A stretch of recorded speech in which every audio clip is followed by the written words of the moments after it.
Paz do Senhor, pessoal. Hoje nós vamos estar mergulhando numa das histórias mais chocantes, mais intrigantes de todo o Antigo Testamento. Não só do Antigo Testamento, mas também de toda a Bíblia. Como um profeta, ao amaldiçoar um grupo de jovens que o zombavam dele por ele ser calvo, por ele ser careca, a partir dessa maldição, Deus envia duas ursas para estar matando esses jovens. Realmente, essa daqui é uma das histórias mais curiosas, mais chocantes. A primeiro momento, quando nós nos deparamos com ela pela primeira vez, eu fiquei fortemente chocado. Eu falei, nossa, no subconsciente a gente, querendo ou não, acaba pensando, nossa, como Deus é mau, como Deus pode fazer uma atrocidade a esse ponto, como Eliseu era um homem bravo, um homem instável, que não tinha controle das suas emoções, qualquer zombaria que fazia com ele gera motivo de morte. É esse o exemplo bíblico que nós devemos seguir? Mas calma lá, que as coisas não são bem assim. Existe uma história, existem princípios por trás de tudo isso, existem valores. Existem muitas coisas que você precisa entender e hoje você vai sair daqui sabendo de tudo isso. Como já foi dito, a história ela acontece com o profeta Eliseu. Aquele mesmo profeta que se tornou sucessor de Elias. Elias, que foi o profeta levado aos céus em um rodamuinho, numa carruagem de fogo. Eliseu também foi o mesmo profeta que fez aquele machado flutuar. Se lembram? Pois bem, a história ocorre no reino norte de Israel. Lembra que houve a divisão do reino sul e do reino norte, por volta do século 9 a.C., com o profeta Eliseu. Abra sua Bíblia aí no livro de Reis, segundo livro dos Reis. O seu capítulo é o de número 2.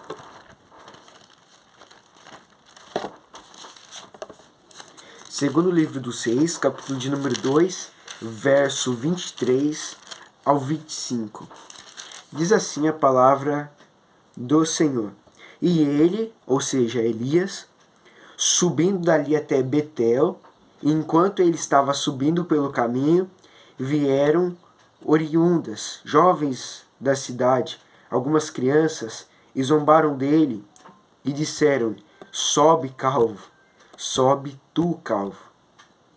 E virando-se ele para trás, os ouviu e os amaldiçoou no nome do Senhor. Exatamente, no nome do Senhor ele os amaldiçoou. E o que aconteceu? E do bosque vieram duas ursas e dilaceraram 42 crianças ou 42 jovens. Pesado, não? Vamos lá, meus irmãos. Mediante essa história fica uma pergunta muito forte nas nossas mentes que fica martelando. Por que uma reação tão extrema do profeta Eliseu? Seria necessário tudo isso amaldiçoar para que esses jovens morressem por duas ursas apenas por uma simples zombação, apenas por estarem zombando ele, por ele ser jovem? Essa reação não foi extrema demais, não foi algo incalculável, algo errado? E como Deus compactou com uma reação dessa? Primeiro ponto, quem eram esses meninos citados aqui na narrativa? Como a gente leu aqui, a narrativa vai tratar com meninos.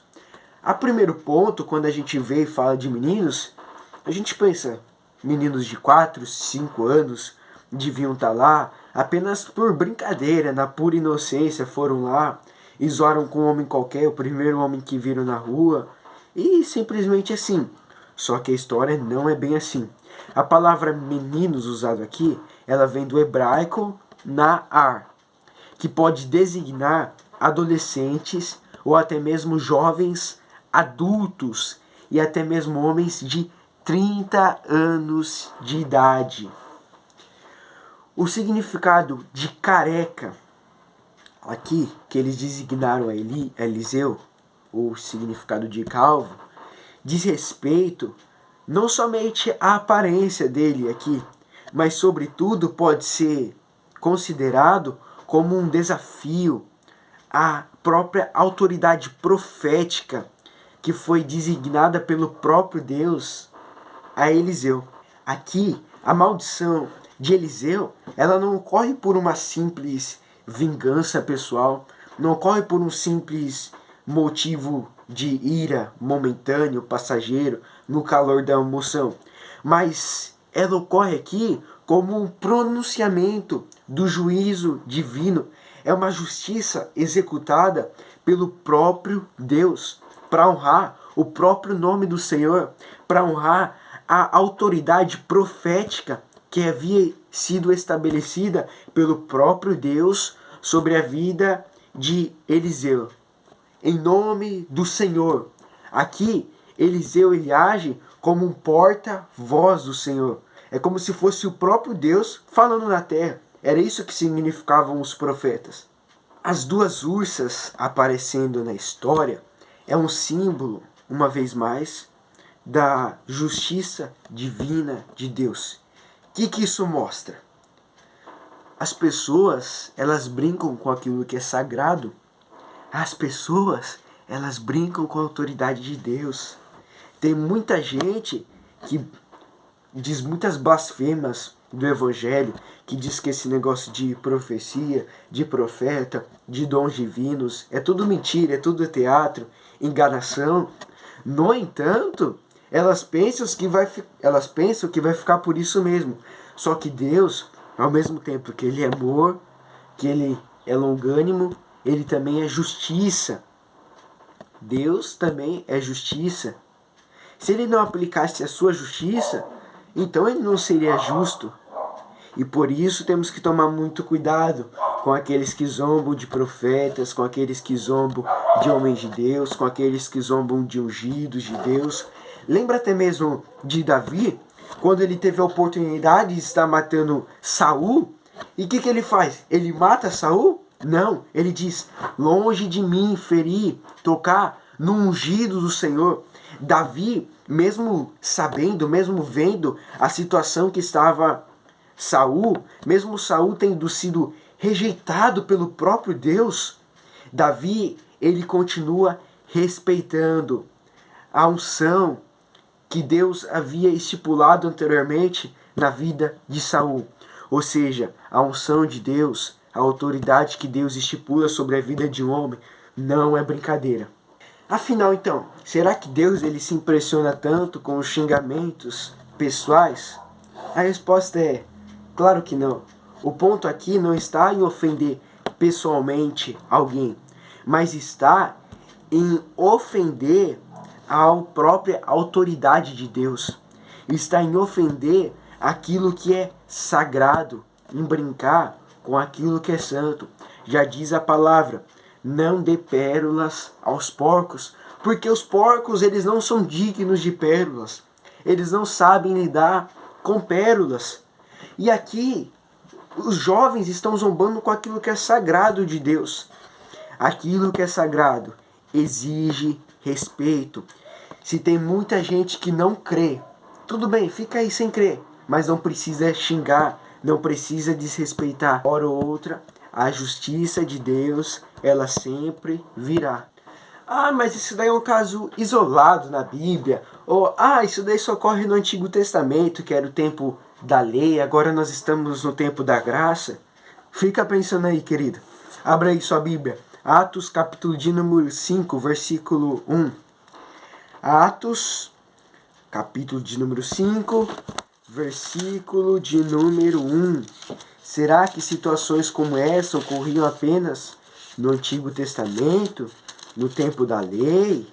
Será? Agora tudo é amor, tudo é graça? Atos 5, do 1 ao 11. Vai estar retratando aqui acerca da história de Ananias e Safira. Ananias era um homem e Safira era a sua esposa. Eles venderam uma propriedade e ofereceram o valor dessa propriedade como oferta ao Senhor, oferecendo parte desse valor como oferta ao Senhor. Só que o que acontece? Eles chegaram até Pedro e disseram: olha, o valor é esse que a gente está ofertando, o valor é esse que a gente vendeu a propriedade. Só que eles mentiram. Eles haviam conseguido um valor maior. Eles estavam retendo parte da oferta, mentindo ao apóstolo Pedro. Ou seja, mentindo ao servo do Senhor, e não somente ao servo do Senhor, mas mentindo também ao próprio Deus. Mentindo ao próprio Deus. E o que acontece? Ananias e Safira são mortos. Nossa! Por uma coisa tão simples eles foram mortos? Apenas por mentir acerca da oferta? Sim, porque eles desrespeitaram aquilo que era sagrado. Eles mentiram para o próprio Deus. Não se brinca com as coisas de Deus. Não se brinca com aquilo que é santo.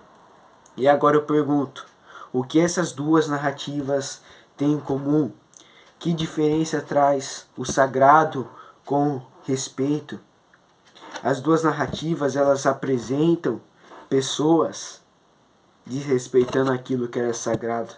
Não brinque com as coisas de Deus, porque Deus, Ele é vingativo também. Ele traz a sua justiça.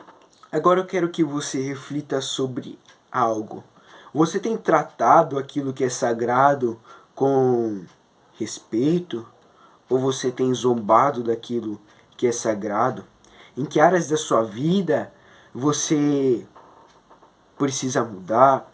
Em que áreas da sua vida você precisa se adaptar a ter mais reverência, respeito com as coisas de Deus? Eu pergunto para vocês, será que essa zombação acabou-se nos dias de hoje? E a resposta é infelizmente não. Quanta gente brincando, até mesmo de forma ingênua, muitas das vezes, com línguas estranhas, com profecias. Se você acha que alguém ali, existe algum profeta que está se levantando e aquilo dali é tudo mentira e tudo mais, não precisa ficar acabando com o profeta, ou ainda que seja falso profeta. Não cabe a você ficar julgando, não cabe a você ficar ofendendo, acabando nas redes sociais. Primeiro porque isso escandaliza a obra de Deus. Pessoas que não têm maturidade espiritual suficiente e ouvem essas coisas ficam escandalizadas. Então pare imediatamente com isso. E segundo, nós não devemos julgar profetas, nós devemos julgar as profecias. Se você está vendo, olha, a profecia que esse homem entregou aqui, ela não está de acordo com a Bíblia, ela apresenta algumas falhas, ela quebra alguns pontos bíblicos, alguns princípios. Cabe a nós, como igreja, destacar isso. Agora, não podemos escandalizar o Evangelho de Cristo e não podemos querer matar um profeta que foi estabelecido pelo próprio Deus simplesmente porque você tem alguma desavença em relação a ele. As coisas que são de Deus hão de permanecer. O nosso único papel como igreja é orar. Então, você que é santo, se santifique cada vez mais. E fica a reflexão de hoje. Não brinque com aquilo que é sagrado.